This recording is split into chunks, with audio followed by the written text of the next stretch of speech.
امام احمد بن حنبل رحمہ اللہ علیہ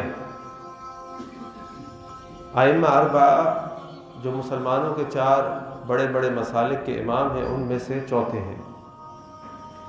امام احمد بن حنبل رحمہ اللہ علیہ کی پوری زندگی ہمارے لیے ایک عملی نمونہ ہے۔ اپنی پیدائش سے لے کر اپنی وفات تک ان کی زندگی کا ہر پہلو، ہر قدم، ہر فیصلہ، اس میں ہمارے لیے بہت سارے دروس اور اسباق ہیں۔ امام احمد بن حنبل رحمہ اللہ علیہ کو اپنی زندگی میں ایک بہت بڑی آزمائش کا سامنا کرنا پڑا، جو آزمائش تھی اس وقت کے حکمرانوں کی طرف سے فتنہ خلق قرآن کی۔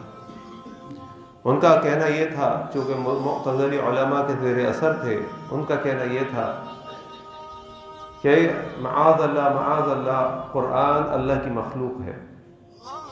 اور پھر اس وقت کے جو عباسی خلیفہ تھے انہوں نے تمام ریاستوں کے گورنروں کو یہ حکم دے دیا تھا کہ اپنے اپنے علاقے کے تمام علماء کو بلاؤ اور ان سے اقرار کراؤ کہ وہ خلق قرآن کے عقیدے کے قائل ہیں۔ جب بغداد کے گورنر نے وہاں کے علماء کو بلایا تو سارے کے سارے علماء حکمرانوں کے خوف سے یہ اقرار کر بیٹھے کہ ہاں معاذ اللہ قرآن اللہ کی مخلوق ہے۔ اور اس میں یہ بات سمجھ لیجئے کہ جو چیز بھی مخلوق ہوتی ہے اس میں فنا ہونا ہوتا ہے۔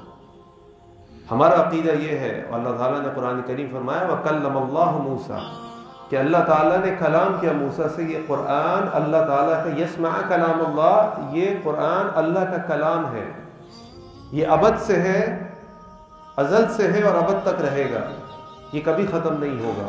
اگر ہم نے یہ مان لیا تو اس سے پہلے اللہ کلام نہیں کرتے تھے، معاذ اللہ بہت ساری باتیں آ جاتی ہیں۔ بہرحال سوائے 4 علماء کے، ان علماء کو قید میں ڈال دیا گیا۔ اگلے دن 4 کو دوبارہ بلایا، ان میں سے ایک نے پھر اقرار کر لیا، پھر قید میں ڈال دیا گیا، پھر 3 کو بلایا گیا، دوسرے نے بھی اقرار کر لیا، اور پھر آخر میں 2 رہ گئے، امام احمد بن حنبل اور ایک اور نوح رحمہ اللہ۔ ان دونوں کو قید میں ڈال دیا گیا۔ نوح اس قید کے اندر شہید ہو گئے۔ امام احمد کے اوپر ظلم کے پہاڑ توڑ دیے گئے، ان کے لیے موت کے پروانے جاری کر دیے گئے۔ جس رات مامون نے موت کا پروانہ جاری کیا، امام احمد نے اللہ سے دعا کی تو اللہ نے مامون کو موت دے دی۔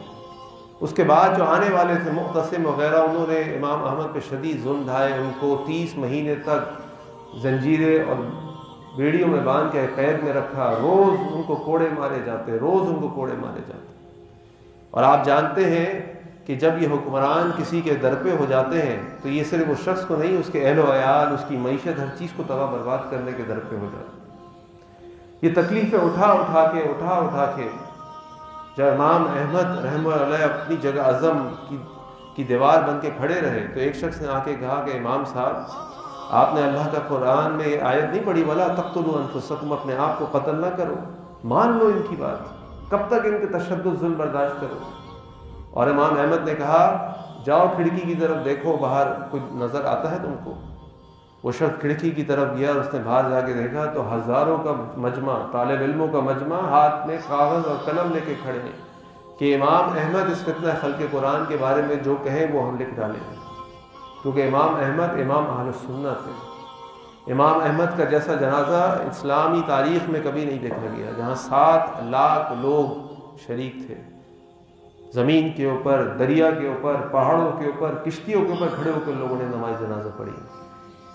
امام احمد پہ جب یہ شدید ظلم ہوتے رہے تو ایک دن امام احمد کے بیٹے عبداللہ جو بہت بڑے عالم تھے امام احمد کے پاس گئے اور کہا کہ یا ابتی، یا ابی، اے میرے ابو جان، متی الراحہ، ہمیں کب تکلیفوں سے نجات ملے گی؟ اور امام احمد بن حنبل رحمہ اللہ علیہ نے جواب دیا ان اول قدم تضعها فی الجنہ، بیٹا جنت میں داخلے کے پہلے قدم پر تمہیں آرام ملے گا۔